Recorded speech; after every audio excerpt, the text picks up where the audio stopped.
তখন আপনাদের অপেক্ষার পাহাড় ভাঙিয়া এক ঐশ্বর্যিক মায়াময় গল্পের সন্ধান দিতে আসলেন। কৈলাস শিখরের নবমঙ্গল সমিতি। বাবা তুমি থামো থামো থামো, তোমার চক্করে দেখছি ও সব নিয়ে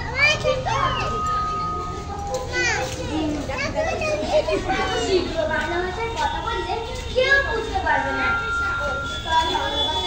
না করলে যে কিছু করতে দেবে না। দেখো নন্দী, আমি হলো সর্বজ্ঞানী। তোমার জ্ঞান আমার জানা আছে, শুধু এর কথা তাকে লাগানো আর তার কথা রেখে। এই তুমি কিন্তু একদম বাজে কথা বলবে না, এগুলো কিন্তু আমি সহ্য করবো না। এত পেকার না তোকে, আসল গল্প কিছু বলো তো। তবে আমাদের দেবাদিদেব বা মাতা পার্বতী বাসা খেলতে বসেছিলেন কৈলাসে। সে আর কি মায়া ছিল সেই বাসা খেলায়। একদিকে দেবাদিদেব ভোলে বাবা খেলায় আড়ি মারতে পারে, আর অন্যদিকে দেবী পার্বতী খেলায় আড়ি মারিতে বটে, তার 3 দিন পুজো, 8 দেবীর আড়ি। বাংলায় হচ্ছেন তিনি অদ্বিতীয়া। মহাদেবের কিছু ভালো কাজ করলে তিনি কেটে একদম ভাসিয়ে দিয়ে মহাদেবকে তেমন বাধ্য করেছিলেন দান ফিরিয়ে দিতে। না ভাই থাক, আমরা বরং এক কাজ করি, মর্তবাসীদের নিজে থেকেই সেই ঘটনা জানতে শুরু।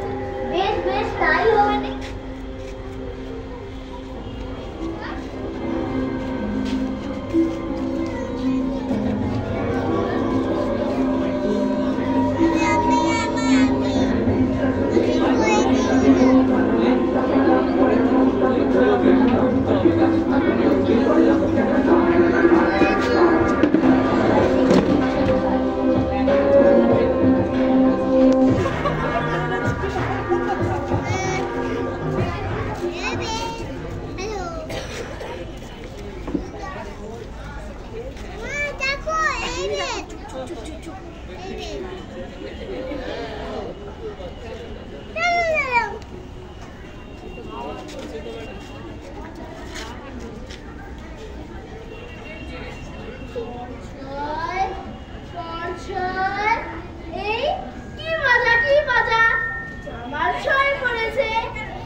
চমৎকার, কি অপরূপ নকশার কারুকার্য এই গোলকটিতে।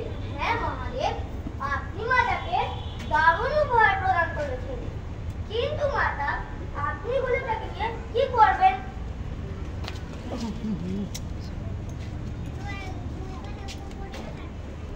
এই কি মা, আমার ধোয়া গোলক তুমি